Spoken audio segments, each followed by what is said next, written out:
Bonjour et bienvenue à l'édition de ce jour. Nous allons nous entretenir sur le thème Montre-moi le chemin, Seigneur. Et les passages examinés sont tirés du psaume 25 au verset 4 à 5. Il est écrit: Éternel, fais-moi connaître tes voies, enseigne-moi tes sentiers. Conduis-moi dans ta vérité, instruis-moi car tu es le Dieu de mon salut. Tu es toujours mon espérance.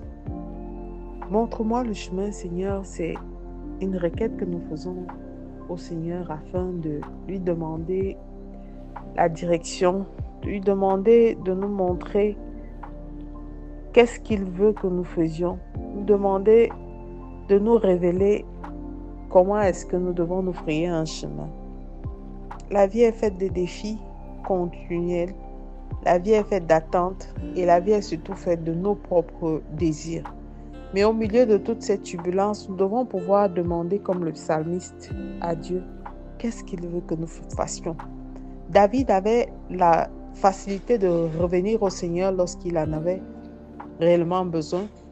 Dans les livres de Samuel, on nous montre comment il demandait à consulter les fautes, à consulter les serviteurs de Dieu, à consulter les prophètes de Dieu, à consulter Dieu lui-même chaque fois qu'il devait prendre une résolution, chaque fois qu'il fallait aller en combat, chaque fois qu'il fallait prendre des instructions de la part du Seigneur. Seigneur, monterai-je? Est-ce que je vais combattre? Alors, montre-moi le chemin ici. C'est une manière d'interpeller chacun pour dire ce n'est pas facile de faire face tous les jours et tout seul aux conflits auxquels nous sommes exposés. Ce n'est pas facile de trouver des réponses. Alors nous prions le Seigneur comme David de nous enseigner. Nous demandons à Dieu de nous révéler ses voies. Éternel, fais-moi connaître tes voies, enseigne-moi tes sentiers. Nous ne demandons pas au Seigneur de nous faire marcher selon nos voies, mais selon ses voies, parce que ses pensées ne sont pas nos pensées. Et ses projets sont des projets de paix et non de malheur. Il nous est difficile parce que, en tant qu'être humain, et c'est naturel, nous sommes des fois guidés par nos émotions, mais nos émotions ne doivent pas déterminer notre personnalité. Notre personnalité doit être déterminée par la parole de Dieu. Et seulement en cherchant les instructions de la part du Seigneur, nous pourrons éviter beaucoup d'erreurs. Nous voulons nous laisser conduire. Montre-moi le Seigneur, montre-moi le chemin, Seigneur, c'est aussi se laisser conduire par ses instructions. Parce que le psalmiste dit, enseigne-moi, montre-moi, enseigne-moi. Il veut s'abreuver étape après étape à la source d'eau vive qu'est la parole de Dieu.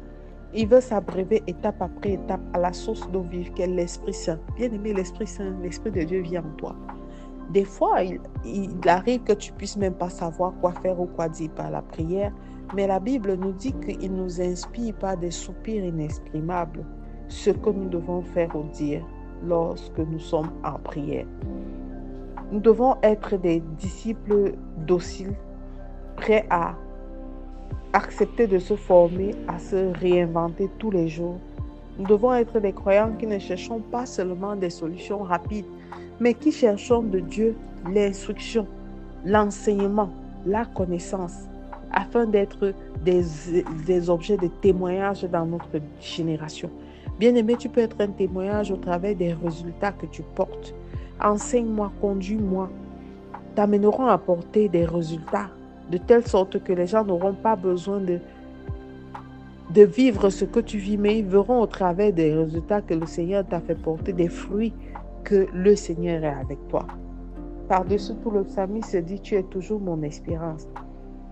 La confiance en Dieu est le fondement de toute marche spirituelle. La première étape, crois et crois. Jésus-Christ pouvait dire, ne t'ai-je pas dit que si tu crois, tu verras la gloire de Dieu? Alors, bien-aimé, si tu comprends que quel que soit ce qui t'arrive et que tout ce qui t'arrive concourt bien à ton bien, tu comprendras que même des obstacles, Dieu disposera en ta faveur des ennemis. Alors tu dois pouvoir te dire, le Seigneur est mon salut, il est à toujours mon espérance. Je te recommande de faire cette prière avec moi, Père éternel. Je te bénis parce que tu es mon espérance. Tu es ma joie, tu es ma paix, tu es mon salut. Je te rends grâce pour cet autre jour que tu as fait et je te prie de me montrer le chemin, Seigneur. Je suis perdu tout seul et je ne vois pas d'issue. Mais je sais que ta direction viendra au travers de ta parole et une lueur de lumière se poindra par la puissance de ton Esprit Saint. Rends-moi docile et obéissant à tout ce que tu m'enseignes parce que je veux demeurer, habiter chaque jour près de toi.